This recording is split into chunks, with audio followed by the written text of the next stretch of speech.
Hai, Assalamualaikum warahmatullahi wabarakatuh. Jumpa lagi bareng Asi Kirani.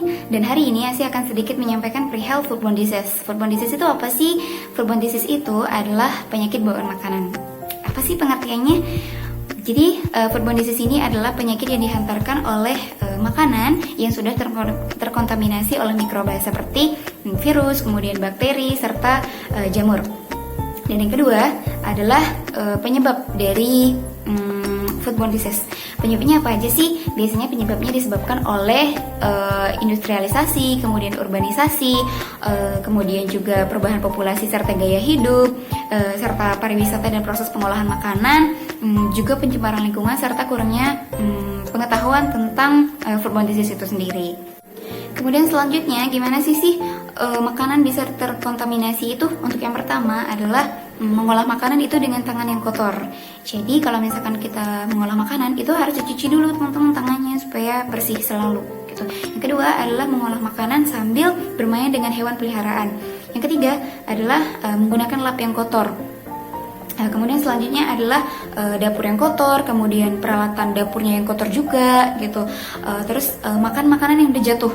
Siapa tuh yang biasanya belum 5 menit biasanya itu sudah terkontaminasi oleh mikroba loh teman-teman. Jadi kebiasaan itu harus dihilangkan.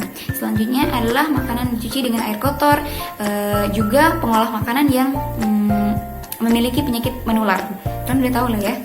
Kemudian yang ketiga adalah faktor yang berperan terhadap timbulnya penyakit.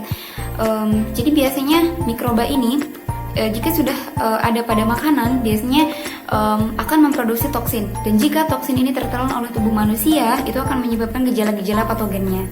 Seperti itu. Dan biasanya mikroba kan ada jenisnya, yaitu bakteri, kemudian virus, juga jamur. Oke, sedikit contoh dari foodborne disease itu sendiri adalah kerang hijau.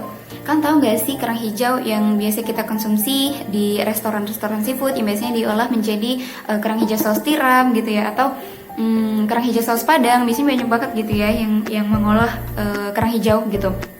Akan tetapi kan tahu nggak sih beredar berita di tahun 1990-an itu beredar kabar bahwa kerang hijau tidak layak untuk dikonsumsi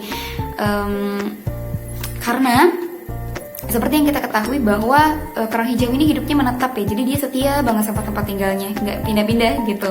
Dan karena hidupnya yang menetap ini biasanya disebut dengan vacuum cleaner, kerang vacuum cleaner. Kan tau nggak sih gimana?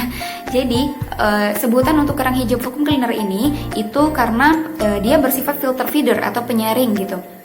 Jadi yang disaring oleh kerang hijau itu sendiri itu bukan hanya makanannya saja atau plankton saja gitu, tapi lingkungan sekitarnya juga seperti logam berat ya, termasuk tadi merkuri gitu.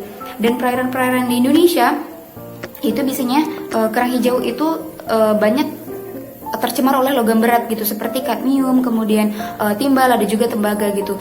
Dan itulah sebabnya kenapa ibu hamil dilarang atau sedikit harus mengurangi konsumsi kerang hijau gitu, karena kerang hijau atau kandungan timbal, kandungan merkuri yang ada pada kerang hijau itu tidak baik untuk ibu hamil gitu, yang bisa menyebabkan cacat janin serta autis pada anaknya nanti gitu. Kemudian jika dikonsumsi terlalu banyak oleh orang yang tidak hamil atau manusia seperti kita gitu, itu akan menyebabkan kanker gitu. Kemudian gimana dong cara kita untuk bisa mengurangi konsumsi kerang hijau itu sendiri gitu? Asi punya 2 tips yang bisa kalian ikutin gitu. Yang pertama adalah kalian bisa menemukan background atau menanyakan background dari kerang hijau itu sendiri gitu. Contohnya diambil dari perairan mana gitu, dan apakah tidak ada dan tidak tercemar oleh logam berat seperti merkuri tadi gitu. Serta yang kedua adalah proses pengolahan kerang hijau itu sendiri gitu. Jadi kalau pengolahannya tidak benar, itu akan menyebabkan gejala pada manusia, gejala patogen pada manusia. Oke, mungkin itu saja yang dapat saya sampaikan perihal foodborne disease. Sampai jumpa di video selanjutnya. Bye bye. Assalamualaikum warahmatullahi wabarakatuh.